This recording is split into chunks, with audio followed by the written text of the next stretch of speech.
Hello everyone, welcome to my DP helping channel. আজকে তোমাদের class করাবো সুপার 30 প্র্যাকটিস সেটের। আসন্ন যে তোমাদের West Bengal police, SI, constable যে এক্সামগুলো আছে সেই এক্সামকে টার্গেট করে এবং আসন্ন তোমাদের অল ইন্ডিয়া বেসিসের সমস্ত এক্সামকে টার্গেট করে এবং স্টেট গভর্নমেন্টের সমস্ত এক্সামকে টার্গেট করে এই প্র্যাকটিস সেটগুলো তোমাদের করানো হবে। এই সুপার 30 সেশনে সমস্ত ইনফরমেশন দেওয়া হবে তোমাদের। এটা জিকে, জিএস এবং কারেন্ট অ্যাফেয়ার্স সমস্ত কিছুটা ইনক্লুড করা থাকবে এই সুপার 30-র মধ্যে। এই সেশনটা তোমাদের কাছে খুবই হেল্পফুল করবে যে কোনো এক্সামের জন্য। ওকে, অন্যান্য এক্সামের জন্য কিন্তু খুবই গুরুত্বপূর্ণ, সেটা ওয়েস্ট বেঙ্গল পুলিশ হোক, ওয়েস্ট বেঙ্গল পিএসসি হোক, এসএসসি হোক, রেল হোক, ডাব্লিউবিসিএস হোক, সমস্ত এক্সামের জন্য তোমাদের কিন্তু জিকে, জিএস এর উপর কিন্তু তোমাদের এই প্র্যাকটিস সেটগুলো খুবই হেল্প হবে। ওকে, নিউ প্যাটার্নের উপর ভিত্তি করে তোমাদের প্রত্যেকটা এক্সামে যেমন প্রশ্ন আসছে সেই প্রশ্নের উপর ভিত্তি করে এই প্র্যাকটিস সেটগুলো তোমাদের করানো হবে, যাতে করে তোমাদের জিকে, জিএস এবং কারেন্ট অ্যাফেয়ার্সগুলো এই সমস্তটা এর ভেতর কভার করা হয়। ওকে, বন্ধুদের মাঝে অবশ্যই শেয়ার করো ক্লাসটা, যাতে অন্যদেরও অনেকটা হেল্প হয়। পশ্চিমবঙ্গ পুলিশের সেরা প্রস্তুতি নিতে এই প্র্যাকটিস সেটগুলোর ভূমিকা অনবদ্য। এই ক্লাসটা কন্টিনিউ করার জন্য অবশ্যই তোমাদের লাইক এবং শেয়ার অবশ্যই প্রয়োজন। ওকে, যারা ক্লাসটা প্রথম দেখছো আজকে তারা অবশ্যই চ্যানেলটিকে সাবস্ক্রাইব করে রাখবে এরকম ধরনের ক্লাস পাওয়ার জন্য। এছাড়া তোমাদের লুসিয়েন্টের বাংলা ভার্সানে ক্লাস চলছে, সেই ক্লাসগুলো তোমরা করো।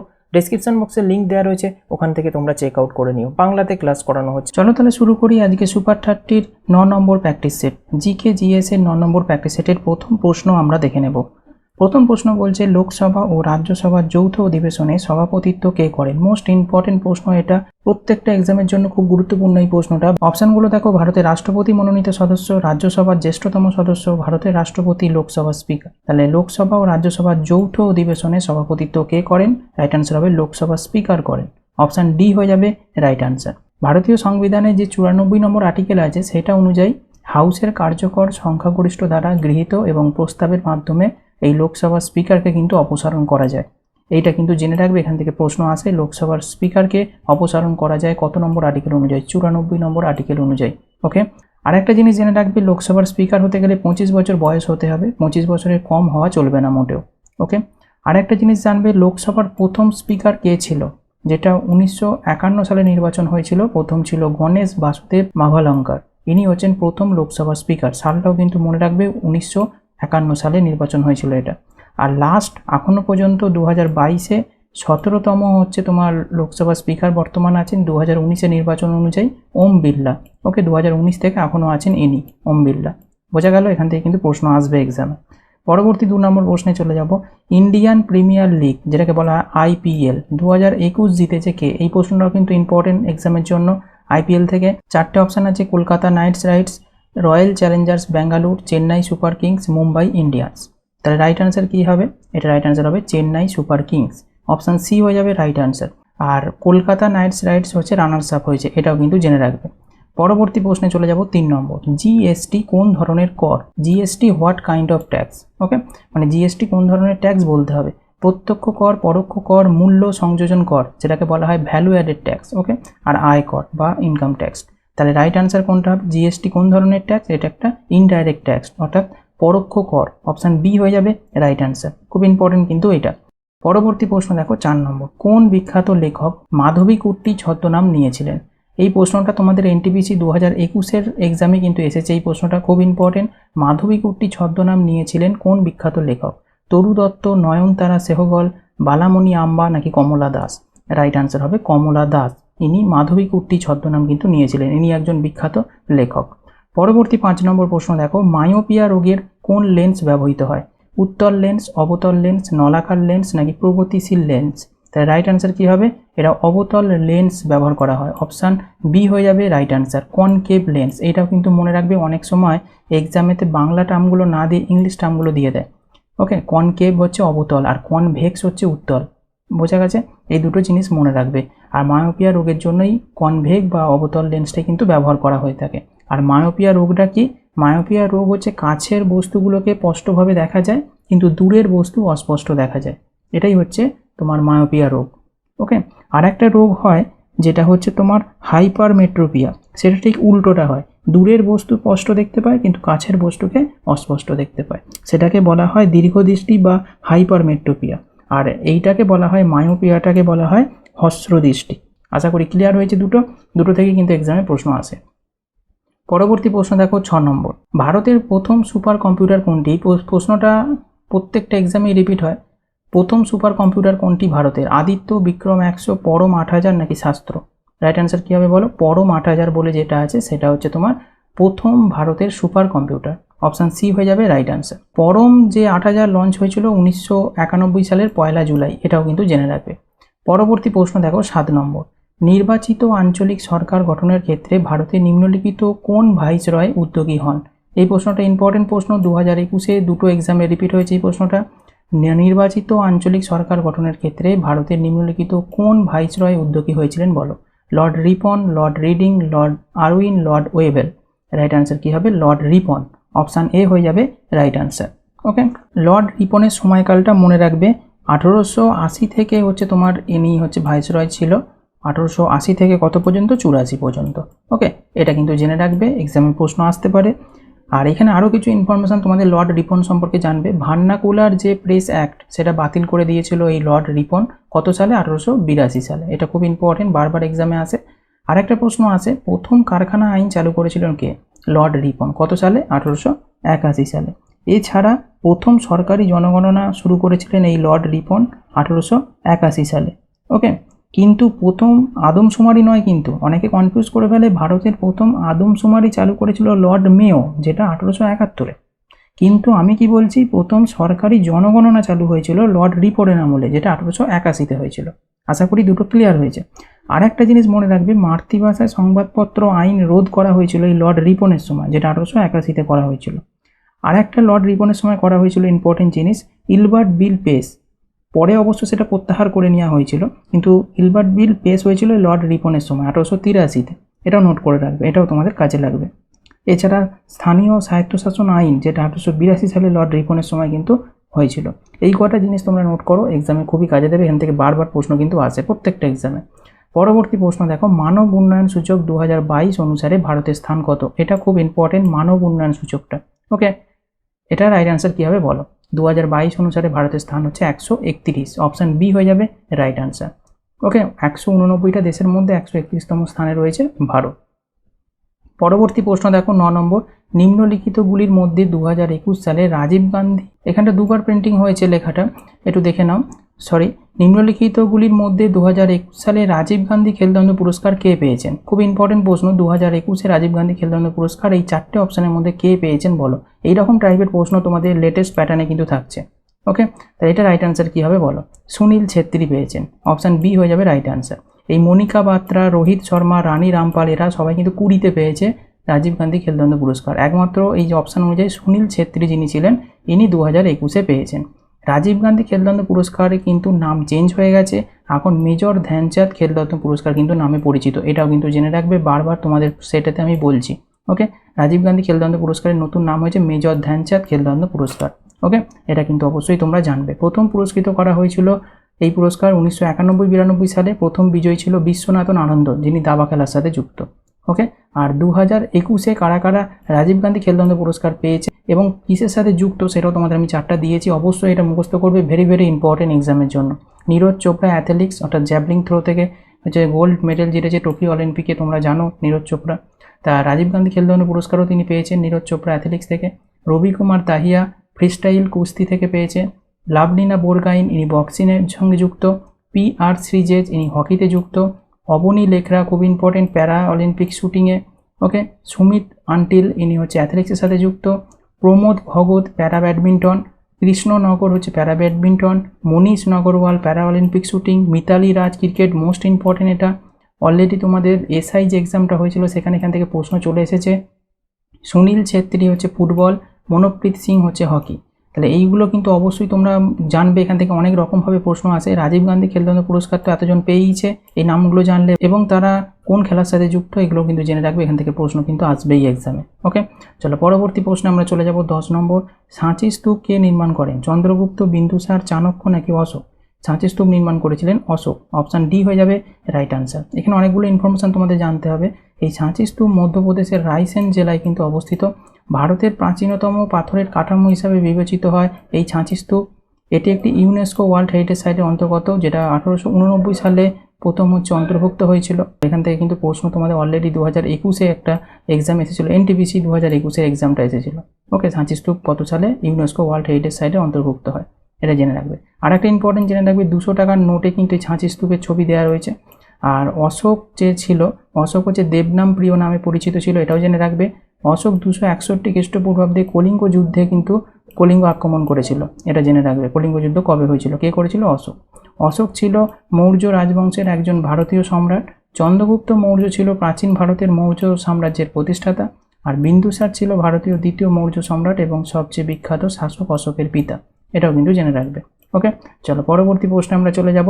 11 নম্বর, ভারত সরকারের দক্ষতা উন্নয়ন কর্মসূচি, যেটাকে বলা হয় স্কিল ডেভেলপমেন্ট প্রোগ্রাম, এর নামটা কি সেটা বলতে হবে। অটল কুশল বিকাশ যোজনা, প্রধানমন্ত্রী কুশল বিকাশ যোজনা, মহাত্মা গান্ধী কুশল যোজনা, ন্যাশনাল স্কিল ডেভেলপমেন্ট কর্পোরেশন। তোমাদের আসন্ন এক্সামে দেখবে কোনো না কোনো এক্সামে তোমাদের এই প্রশ্নটা পাবেই একদম। বিশেষ করে যারা এসএসসির এক্সামগুলো দিচ্ছ, MTS, CHSL, CGL, তাদের মধ্যে যে কোনো এক্সামে যে কোনো শিফটে তোমরা এই প্রশ্নটা পাবেই পাবে। ওকে, ভারত সরকারের দক্ষতা উন্নয়ন কর্মসূচির নাম কি? রাইট অ্যান্সার হবে প্রধানমন্ত্রী কুশল বিকাশ যোজনা, অপশান বি হয়ে যাবে রাইট অ্যান্সার। ওকে, পরবর্তী প্রশ্নে চলে যাব। 12 নম্বর, ভারতের প্রথম সুপারফাস্ট ট্রেন কোনটি? শতাব্দী, দুরন্ত, ডেকান কুইন নাকি রাজধানী এক্সপ্রেস? ভারতের প্রথম সুপারফাস্ট, দেখে আনসার করবে, ভুল করে ফেলবে না। প্রথম সুপারফাস্ট ট্রেন বলেছে, এটা রাইট অ্যান্সার হবে ডেকান কুইন, অপশান সি হয়ে যাবে রাইট অ্যান্সার। ওকে, 1930 সালের 1 জুন হচ্ছে এটা নামানো হয়েছিল এই ট্রেনটা, ডেকান কুইনটা। পরবর্তী প্রশ্ন দেখো, নিম্নলিখিত কোনটি একটি ব্যাঘ্র অভয়ারণ্য? 4টে অপশান দিয়েছে, great Himalayan national park, gym Corbett National park, Kedarnath বন্যপ্রাণী অভয়ারণ্য নাকি গির বন্যপ্রাণী অভয়ারণ্য। তাহলে এই 4টে অপশানের মধ্যে ব্যাঘ্র অভয়ারণ্য কোনটা? Jim Corbett National Park, option B হয়ে যাবে রাইট আনসার। এটা হচ্ছে ব্যাঘ্র অভয়ারণ্য। এরকম ধরনের প্রশ্ন কিন্তু লেটেস্ট প্যাটার্ন চলছে, কিন্তু এইরকম ধরনের প্রশ্নের প্যাটার্নটা কিন্তু এখন লেটেস্ট চলছে। প্রত্যেকটা এক্সামে কিন্তু এরকম ধরনের প্রশ্ন আসছে, 4টে অপশান দিচ্ছে, দিয়ে বলছে এর মধ্যে কোনটা ব্যাঘ্র অভয়ারণ্য, কোনটা ব্যাঘ্র অভয়ারণ্য নয়, কোনটা বায়োস্ফিয়ার রিজার্ভের অন্তর্গত নয়, এরকম টাইপের প্রশ্ন। তাহলে এটা বি হয়ে যাবে right answer. Gym Corbett National park ভারতের উত্তরাখণ্ডের নৈনিতাল জেলায় অবস্থিত, এটাও কিন্তু জেনে রাখবে অবস্থানগুলো। দেখো, প্রথম অপশানে ছিল গ্রেট হিমালয়ান ন্যাশনাল পার্ক, এটা ভারতের হিমাচল প্রদেশের কুল্লু অঞ্চলে অবস্থিত গ্রেট হিমালয়ান ন্যাশনাল পার্ক। ওকে, এবার দেখো অপশান সি এ ছিল কেদারনাথ বন্যপ্রাণী অভয়ারণ্য, এইটা হচ্ছে উত্তরাখণ্ডে অবস্থিত, এটাও জেনে রাখবে। আর অপশান ডি এ ছিল গির বন্যপ্রাণী অভয়ারণ্য, এটা হচ্ছে গুজরাটে অবস্থিত, এটা এখানে সিংহ বেশি পাওয়া যায়, এটাও কিন্তু জেনে রাখবে, প্রশ্ন আসে এখান থেকে। পরবর্তী প্রশ্নে চলে যাব। 15 নম্বর, সাংসদ আদর্শ গ্রাম যোজনার জন্য কে অনুপ্রেরণা জুগিয়েছিল? এই প্রশ্নটা তোমাদের আসন্ন যে কটা এক্সাম হবে তার মধ্যে কোনো না কোনো এক্সামে তোমরা এই প্রশ্নটা দেখতে পাবে। সাংসদ আদর্শ গ্রাম যোজনার জন্য কে অনুপ্রেরণা জুগিয়েছিল, এটা কি নয়, এটা কে হবে, ওকে, এটা স্পেলিং মিস্টেক হয়েছে। কে অনুপ্রেরণা জুগিয়েছিল? মহাত্মা গান্ধী, সর্দার বল্লভভাই প্যাটেল, জওহরলাল নেহরু, লাল বাহাদুর শাস্ত্রী। রাইট আনসার হবে মহাত্মা গান্ধী, অপশান এ হয়ে যাবে তোমার রাইট আনসার। প্রধানমন্ত্রী নরেন্দ্র মোদী 2014 সালের অক্টোবর মাসে এই স্কিমটি লঞ্চ করেছিল, সাংসদ আদর্শ গ্রাম যোজনা, যেটা চালু করেছিল লোকনায়ক জয়প্রকাশ নারায়ণ জন্মবার্ষিকীতে, এটাও কিন্তু জেনে রাখবে। ওকে, এখান থেকেও প্রশ্ন দিতে পারে, এটার অনুপ্রেরণা দিয়েছিল সেই মহাত্মা গান্ধী। পরবর্তী প্রশ্নে আমরা চলে যাব। 16 নম্বর, কোন গ্রুপের রক্ত সার্বিক গ্রহিতা হিসাবে বিবেচিত? সার্বিক গ্রহিতা হিসাবে বিবেচিত কোন গ্রুপের রক্ত বলো? ও, এ, বি, বি নাকি এ? রাইট অ্যান্সার হবে এ, বি। ওকে, অপশান বি হয়ে যাবে রাইট অ্যান্সার। আর সার্বিক দাতা কাকে বলা হয়? ও গ্রুপের রক্তকে। ওকে, পরবর্তী প্রশ্ন দেখো। 17 নম্বর, ভারতের সংবিধান দিবস কোন তারিখে পালন করা হয়? এই প্রশ্নটাও ইম্পর্টেন্ট প্রশ্ন। ভারতের সংবিধান দিবস কোন দিন পালন করা হয়? 26শে নভেম্বর, 26শে জানুয়ারি, 14ই এপ্রিল, 15ই আগস্ট। 26শে নভেম্বর পালন করা হয় ভারতীয় সংবিধান দিবস, মোস্ট ইম্পর্টেন্ট একটা প্রশ্ন কিন্তু। পরবর্তী 18 নম্বর প্রশ্ন দেখো, জাপানি সম্রাট আকিহিতোর সিংহাসন ত্যাগের সাথে সাথে জাপানে যে নতুন সার্বভৌম যুগটি শুরু হয়েছিল তা ড্যাশ হিসাবে পরিচিত ছিল। প্রশ্নটা অনেকটা বড় কিন্তু ইম্পর্টেন্ট প্রশ্ন, আসন্ন এক্সামে তোমরা রিপিটেড দেখতে পাবে। ওকে, এটা তোমাদের 2021-এর যে NTPC রেলের পরীক্ষাটা হয়েছে সেখানে এসেছে। ওকে, তা এটা ইম্পর্টেন্ট প্রশ্ন একটা। অপশানগুলো দেখো, রেইয়া, সোয়া, এডো নাকি হেইসেই। তাহলে জাপানি সম্রাট যে আকিহিতোর সিংহাসন যে ত্যাগ করেছিল তখন জাপানের নতুন যে সার্বভৌম যুগটি শুরু হয়েছিল সেটা হচ্ছে রেইয়া, অপশান এ হয়ে যাবে রাইট আনসার। পরবর্তী প্রশ্ন দেখো, রবার্ট হুক আবিষ্কার করেন কি? নিউক্লিয়াস, পরমাণু, কোষ নাকি প্রোটোপ্লাজম? এটা তো সকলেই আনসার দিতে পারবে, খুব ইজি প্রশ্ন, এটা রাইট আনসার হবে কোষ। রবার্ট হুক কোষ আবিষ্কার করেছিলেন। নিউক্লিয়াস আবিষ্কার করেছিলেন রবার্ট ব্রাউন, এটা জেনে রাখবে। প্রোটোপ্লাজম আবিষ্কার করেছিলেন জ্যান ইভাঞ্জেলিস্টা পুরকেনজি, ওকে, এটা জেনে রাখবে। আর পরমাণু আবিষ্কার করেছিলেন জন ডাল্টন। ওকে, পরবর্তী প্রশ্নে আমরা চলে যাব 20 নম্বর। এটাও ইম্পর্টেন্ট প্রশ্ন, বিশ্ব ম্যালেরিয়া দিবস কোন দিন পালন করা হয়? এক্সামে খুবই আসে বিশ্ব ম্যালেরিয়া দিবসটা। এটা রাইট অ্যান্সার কী হবে বলো? 30শে এপ্রিল, 25শে এপ্রিল, 23রা এপ্রিল নাকি 22শে এপ্রিল? 25শে এপ্রিল বিশ্ব ম্যালেরিয়া দিবস পালন করা হয়। অপশান বি হয়ে যাবে রাইট অ্যান্সার। বিশ্ব ম্যালেরিয়া দিবস উপলক্ষে আফ্রিকার যে মালাউই দেশ আছে সেটা শিশুদের অনাক্রম করার জন্য প্রথম ম্যালেরিয়া টিকা চালু করেছিল। এই প্রশ্নটা তোমাদের এক্সামে দেখতে পাবে যে প্রথম ম্যালেরিয়া টিকা চালু করেছিল কে? আফ্রিকার একটা দেশের নাম হচ্ছে মালাউই বলে। এইটা ওকে, এটা কিন্তু জেনে রাখবে। এটা তোমাদের মনে হয় আসন্ন 2021-এ কোনো একটা এক্সামে এসেছিলো, আমার ঠিক মনে পড়ছে না এই মুহূর্তে, কিন্তু 2021-এ কোনো একটা এক্সামে এই প্রশ্নটা কিন্তু এসেছিল। পরবর্তী প্রশ্নে চলে যাব 21 নম্বর। কংগ্রেসের কোন অধিবেশনে স্বরাজ অর্জনের আহ্বান জানিয়েছিল? তাহলে কংগ্রেসের কোন অধিবেশনে স্বরাজ এই অর্জন করার আহ্বানটা জানানো হয়েছিল? প্রশ্নটা বারবার এক্সামে আসে, বিভিন্নভাবে ঘুরিয়ে আসে। ওকে, তো এটা রাইট অ্যান্সার হবে 1906। এটা মনে রাখবে, 1906-এর যে কলকাতা অধিবেশনটা হয়েছিল, যেখানে দাদাভাই নৌরোজি নেতৃত্ব দিয়েছিল, সেখানে স্বরাজে অধিকার গ্রহণের কথা কিন্তু তোলা হয়েছিল। ওকে, চলো পরবর্তী প্রশ্নে চলে যাব 22 নম্বর। নিম্নলিখিত কোনটি ভারতের সর্বোচ্চ শৃঙ্গ? আগের দিন তোমাদের আমি সেটেতে সর্বোচ্চ শৃঙ্গগুলো করে দিয়েছিলাম ডিটেলসে, একদম সমস্তটা, যেগুলো এক্সামে আসে। আগের দিনের ক্লাসটা যারা করোনি অবশ্যই করবে, ওখানে তোমাদের ইনফরমেশন দেওয়া রয়েছে পুরোটা। ওকে, তাই আজকে আর পুরো ইনফরমেশনটা দিচ্ছি না, আজকে এই প্রশ্নটা তোমরা আনসার বলো কী হবে। ভারতের সর্বোচ্চ শৃঙ্গের নাম হচ্ছে কাঞ্চনজঙ্ঘা। অপশান সি হয়ে যাবে রাইট আনসার। পরবর্তী প্রশ্ন দেখো 23 নম্বর। রুর অঞ্চল দেশের সবচেয়ে গুরুত্বপূর্ণ শিল্পাঞ্চল। এখানটা হবে কোন দেশের?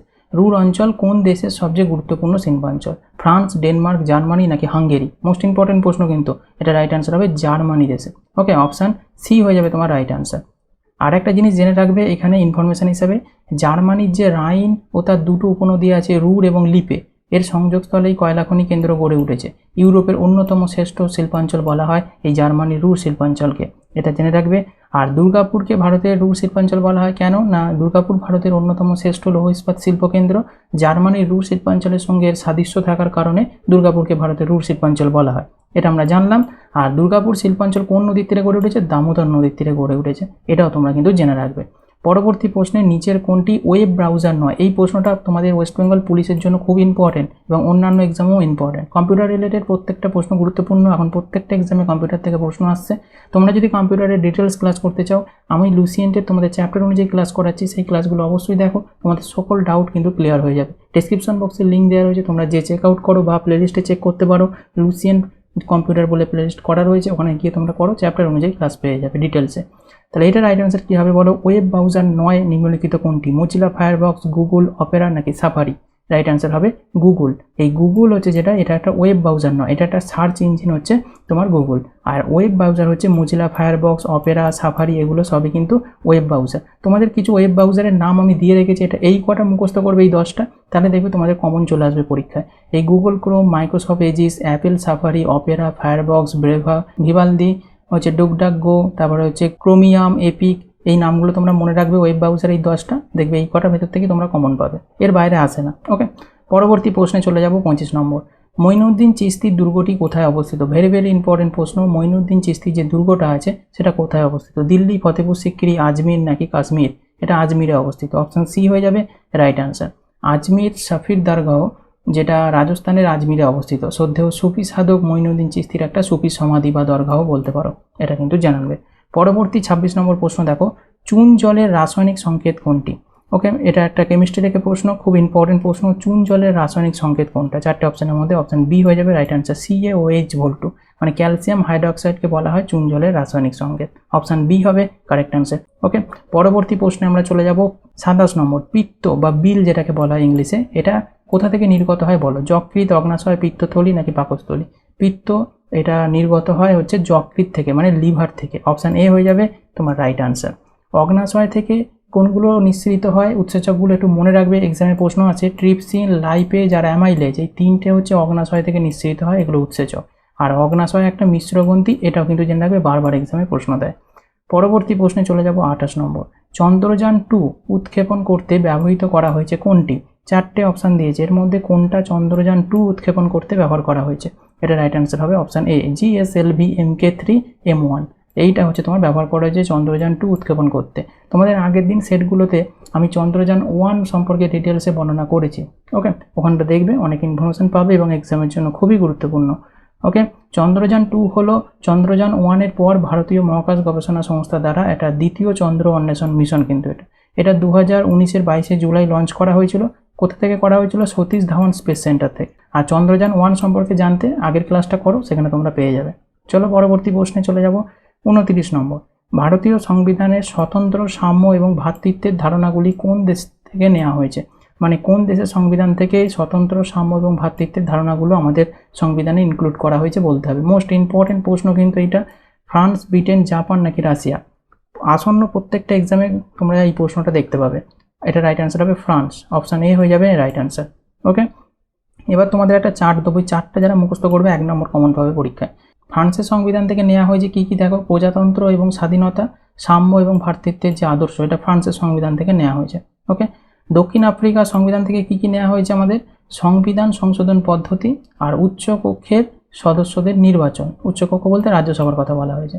আর রাশিয়াকে আরেকটা নামে ডাকা হয় ইউএসএসআর। ওকে, দুটো নামই জেনে রাখবে, পরীক্ষার সময় অনেক সময় রাশিয়া অপশানে থাকে, আবার ইউএসএসআরও থাকে, তাই এই জন্যই দিয়ে রেখেছি। ওকে, রাশিয়া বা ইউএসএসআর থেকে নেওয়া হয়েছে মৌলিক কর্তব্য এবং ন্যায় বিচারের আদর্শ। দেখো, আমি তোমাদের সবগুলো দিইনি, অনেকগুলো করে নেওয়া হয়েছে। আমি যেগুলো ইম্পর্টেন্ট সেইগুলো তোমাদের দিয়েছি, যেগুলো এক্সামের প্রশ্ন এত বছরে এসেছে বা আসতে পারে। আশা করি বুঝতে পেরেছ। কানাডা থেকে নেওয়া হয়েছে যুক্তরাষ্ট্রীয় শাসন ব্যবস্থা। আয়ারল্যান্ড থেকে নেওয়া হয়েছে নির্দেশমূলক নীতি, মোস্ট ইম্পর্টেন্ট, এবং রাষ্ট্রপতি নির্বাচন পদ্ধতি।